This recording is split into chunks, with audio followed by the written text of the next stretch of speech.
Greetings, Internet people. Ranting Ramsey here, and welcome to another edition of the Rant Request. And today I'm answering a message from a watcher named Laudoken, I believe, L-A-U-D-O-K-E-N, and he had sent me a message that said basically that he and some of his friends were in a long-standing debate, and the topic of which is obviously the title of the video, which is, are women crazy? And, you know, that's a question I've actually been pondering all my life, well, at least all my cognizant life, you know, that far back as my living memory goes, which is probably only getting shorter every day, actually, now that I think about it. Anyway, it's like, it's a question you kind of have to look at logically, even though when you're dealing with women, logic is kind of flies right out the window. The first thing I want to start by saying that I by no means am a trained psychologist. I am drawing every conclusion I make in this video from personal life experience, and from being married for 2.5 years to a woman that I dated for 5 years prior to that. So, and I also dated other women before that. Quite a few, actually. Don't tell my wife. Anyway, so to be honest, it's really not that women are crazy. It's that men and women are wired completely differently.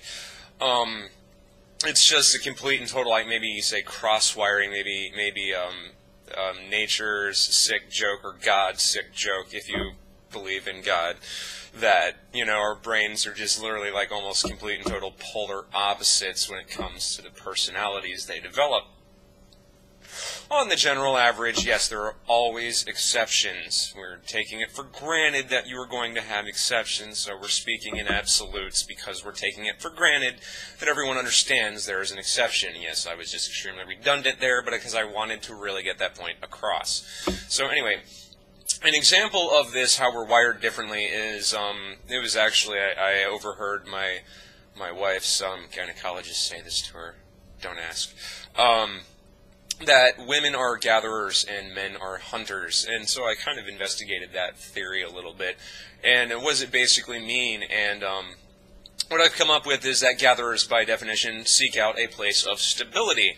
What good is gathering if you don't have a place to store it all? So that's the nesting instinct that we hear about, and women, by pure logic and by pure genetic drive, want to have a stable place where they feel safe, a home. That is the gatherer instinct. I want to stay here and utilize this area to acquire the things that I need to make my life comfortable. That's generally how women are wired to work, and that kind of has more broad-reaching implications, but we're trying to be quick because I have a lot to go over here. So, and hunters do not share this desire. They go where the food goes. Being tied down to one place for too long is not appealing to this type of person, because at a base level, the hunter knows that if he hunts the same grounds for too long, all game will be wise to him or soon be dead. And you can take that as the double entendre or the multiple meanings thing as much as you want, because I kind of do mean it that way, that you know, men, you know, when they hunt women in the same area for too long, they just run out and they have to go elsewhere. So, anyway. So, and it's really, that's kind of the root of all the further problems between the two. And once again, I want to say, you see, it's not that women are crazy, it's just that men don't understand them. And as we know, anything that we don't understand seems weird or strange or maybe even a bit scary. Perhaps that's part of the allure of women. I mean, anyway, it seems anything that we don't understand seems strange, weird, or scary, and you know, so maybe, like I said, that's probably one of the reasons we're drawn to women. I mean, aside from the soft, jiggly parts, Anyway, but I've thought about it a lot, and I thought about two major reasons why, for men thinking that women are crazy or vice versa. And the first one is lack of proper communication. For some odd reason, the two are not communicating well and thusly not understanding each other. When a man doesn't understand something, his base instinct is usually to get angry about it. Most comically manifested by getting angry at the inanimate object that is the offending object or whatever. My old PS2 controllers bore the brunt of my wrath more than once as a result of my own ineptitude. So that obviously can create friction between men and women. If he's not understanding the women, he can get angry or something. It's not uncommon. For example, most of the minor irritations between my wife and I come from simply not asking simple questions. It is not uncommon for my wife to irritate me by trying to clean up or remove something from my vicinity that I still have intentions of utilizing. Well, it didn't look like you were still using it, she says, and I say, looks can be deceiving, in my usual venomous tone, usually followed by something along the lines of, ask a simple question and we could have avoided this whole unpleasantness. I know, I'm an ass, but I must be good in bed or something, because for some odd reason she's still with me. Go figure. But the point there is, talk to one another. Maybe make your intentions clear, and then you can avoid the little communications which inevitably downward spiral into just horrible miscommunications and arguments. And that's just never a pleasant thing. And the second thing that came to mind is that men or women don't take the time to analyze motivations.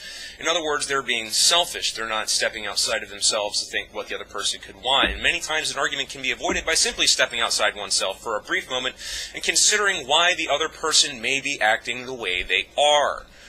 If you can understand why they're acting the way they are, then maybe you can have some common ground and go, oh, well, maybe I shouldn't act like a total fucking ass. Maybe I should have a little empathy here. The problem here is, as a man, it is unacceptable to ask the woman what the problem is. You, sir, have to figure it out all on your fucking own. Want to know the nice part about this whole mess of shit, though? Usually, some flowers and a card, cooking her dinner, and cleaning up the house or the apartment a little bit is all that is required to fix whatever it is that you did to fuck up. And rest assured, you did do something to fuck up. You just haven't figured out what that thing is yet. And if you want any kind of peace, do not waste time on trying to figure it out. This will not bring quick resolution. If you bring the, hey, I figured out what the problem is, you're just going to get your fucking head bit off, man, like a praying mantis. She's going to reach down and be like, ah! And get you, and you're done, okay? So, you just need to apologize and prostrate yourself before her. And in your spare time, when she finally lets you off the hook long enough to go watch the game and have a few beers, then if there's anything on your head left, figure out what it is that you did to piss her off and never do it again. At least not and have her find out. Unless, for some odd reasons, you find the whole in the doghouse thing game fun, or have a penchant in your relationship for awesome makeup sex. If you have one of those two things going on for you, then fine, get in trouble as much as you fucking want. It's not going to matter. But realize this, that not all relationships come with makeup sex. That's just another part of the mystery of the whole fucking thing, is figuring out, am I going to get makeup sex for this, or should I just act like I fucked up and apologize? Most commonly, just prostrate yourself before her, because that is the only way you're ever going to get some measure of peace. So, that's basically it. The point of what everything I was trying to get around to here is that, no, women aren't really crazy. It's just that they're wired completely differently, and just, it's almost like games. It's almost like a game that you don't know the fucking rules to, and if you fuck up, the repercussions are long-lasting, if not permanent.